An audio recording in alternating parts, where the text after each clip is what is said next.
Someone asked me how often we see men naked in comics, so I'm just going to go through Amazing Spider-Man just from this beginning. That's 593. First page, naked in the shower. Second page, naked again, only bubbles covering the genitalia, and so on. This is 594, the next book. Naked again, with nothing but his hands covering his genitalia, which is not allowed to be shown in comic books.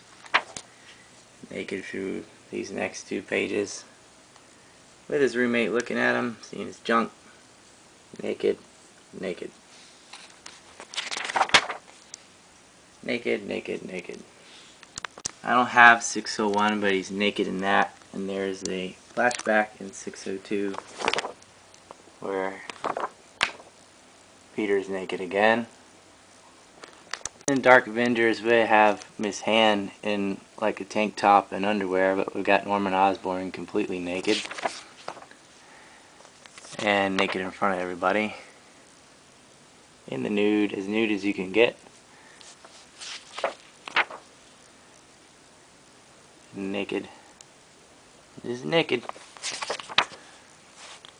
And then we had all the Avengers naked, including Spider-Woman. There he is, completely naked with nothing but a shadow over his junk.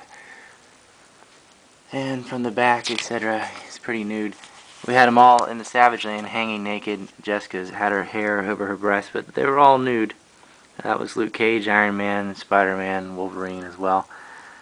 There is plenty of naked males in comics, and there are plenty of men wearing spandex, etc. As far as girls showing the butt cheeks and stuff, a lot of women do that in real life, whereas not too many men do that in our culture. Maybe some French Canadians or whatever, but they tend not to. If you go to the beach or something, you will see just about every girl in a bikini or a one piece, and the guys are usually wearing shorts, rarely the Speedo. That's just how it really is. I know because I live on the coast. Thus, showing part of a man's butt is more unusual than a woman's, which is not only not unusual, it's rather normal under certain circumstances. I don't really pay attention to when people are nude, but I remember in Hulk, or perhaps Wolverine, when the Hulk was nude as well and he needed to get some big boy pants because he'd been burned. I guess it was in Planet Hulk when he returned. His clothing and hair had been burned off, and Wolverine made that comment. I remember laughing about it. There's the poster when his hair was burned. You know, they get nude now and then. It's not like they go out of the way to show people nude. It just happens. And all those Spider-Man comics had a reason for it.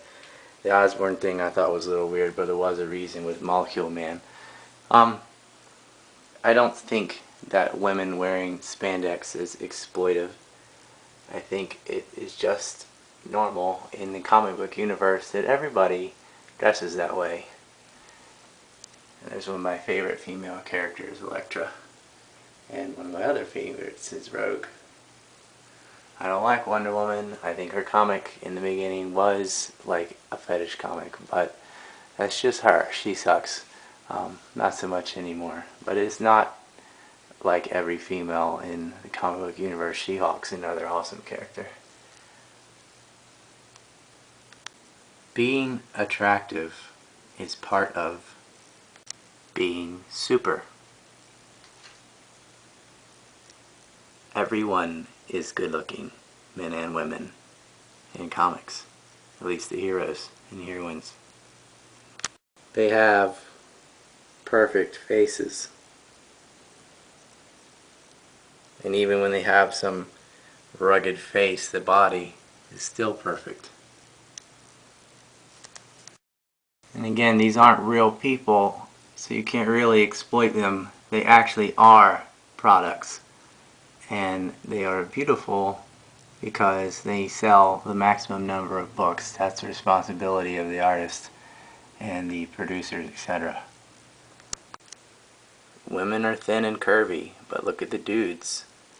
They are all hyper-masculine and muscular. And that's fine. Doesn't make me feel like I can't live up to something. Gives me something to aim towards. Actually, I'm a pretty big guy, but not like that. not like Venom, but it's not exploiting men or women. It's just showing human potential. It's possible to get as big as Daredevil or Spider-Man or something. Not the Hulk or anything like that. And it is possible to look like Miss Marvel. It's very difficult, but there are people like that. But you shouldn't be comparing yourselves to superheroes. You should just be reading their stories and enjoying what happens. That's my Spider-Man cereal, by the way. Yeah, I saved it. I'm that nerdy.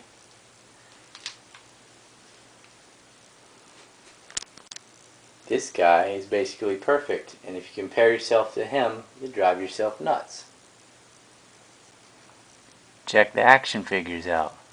Okay, very muscular, all 6 to 8 pack, you know, and they're wearing their spandex stuff. So what? Get over it. Now, in the kids' show, they do change things a little bit.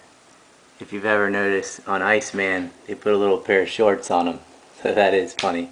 So not quite like the adult comics. But I wear basically the same thing as a wetsuit when I go surfing. Not quite as thin, but pretty revealing. Compared to other fantasy books, Marvel and DC are pretty tame, especially compared to Japan. There's a prejudice in our culture that if somebody's beautiful, then they must be dumb. Or if somebody's sexy, that must be all they have going for them and they're not intelligent and so on. Like, you can't have two things, which is just as stupid as saying, well, people good at math suck at English. That is a prejudice. There is no real correlation there whatsoever. But a lot of people are prejudiced against beautiful people. They think that if you're looking like that, it detracts away from everything else you're doing. I say get a life.